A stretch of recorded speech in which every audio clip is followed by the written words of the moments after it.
জীবনে এমন কিছু কাজ রয়েছে যা আমাদের কখনোই করা উচিত নয়, যেমন আশা করা। যদি আপনি আশা করেন আর আপনার আশা পূর্ণ না হয়, আপনি খুবই কষ্ট পাবেন। এবার আপনি যদি প্রতীক্ষা করেন, করতেই থাকেন, আর সেই ব্যক্তি যদি না আসে, তাহলেও খুব কষ্ট পাবেন। আর হলো তুলনা।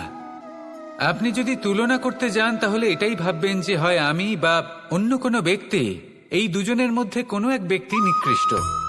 আর এই ভাবনাটাই হলো অনুচিত। যদি আমরা কথা বলি সেই সব বিষয়ে যা আমাদের করা উচিত, যেমন পরীক্ষা। এই পরীক্ষা সবসময় আমাদের আরো সফল করে তোলে, আরো শ্রেষ্ঠ করে তোলে, আরো উৎকৃষ্ট করে তোলে।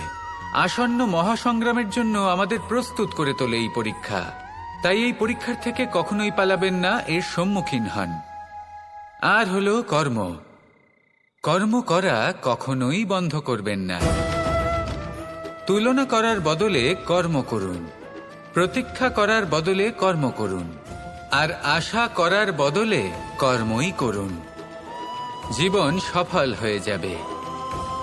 দেখুন, সবার শেষে সত্যি বলতে এই কর্ম আর এই পরীক্ষা, এই দুই আমাদের জীবনকে সুখী করে তুলতে পারে। আসুন আর আমার সাথে ভালোবেসে বলুন, রাধা রাধা। ধন, সম্পত্তি, এগুলো আসলে কি? এগুলো শুধু সেই মূল্য যার দ্বারা আমরা কোনো কিছু অর্জন করতে পারি। এবার এই ধনের দ্বারা এই সংসারে অনেক কিছু লাভ করা সম্ভব, কিন্তু সেই সব কিছুই শুধুমাত্র ভৌতিক বস্তুই হবে, ভৌতিক সামগ্রী, ভৌতিক সুবিধা। অর্থাৎ আপনার কাছে যতই ধন থাকুক, তা আপনাকে শান্তির ঘুম এনে দিতে পারবে না, আপনাকে জীবনের বাস্তব সুখের অনুভূতি লাভ করাতে পারবে না, কারণ এগুলো ভৌতিক ধন। এ ভৌতিক বস্তুই অর্জন করাতে সক্ষম। বাস্তবিক ধন কি? যদি এই প্রশ্ন আপনার মনে আসে, তাহলে তার উত্তর আমি আপনাকে দেব একটা উদাহরণের মাধ্যমে।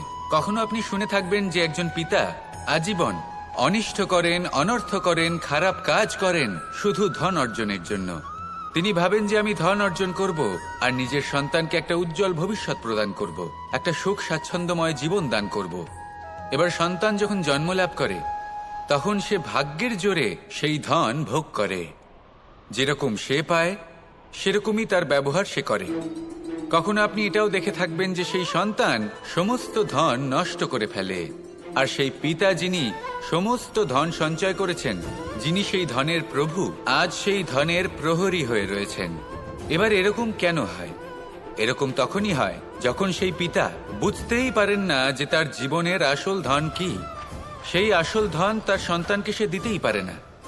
যদি পিতা তার সন্তানকে কর্মের জ্ঞান দিতে পারেন, উচিত কোনটা অনুচিত কোনটা সেই শিক্ষা দিতে পারেন, সংস্কারের প্রকৃত শিক্ষা দিতে পারেন, তবে সেটা ধনের থেকে অনেক বেশি গুরুত্বপূর্ণ।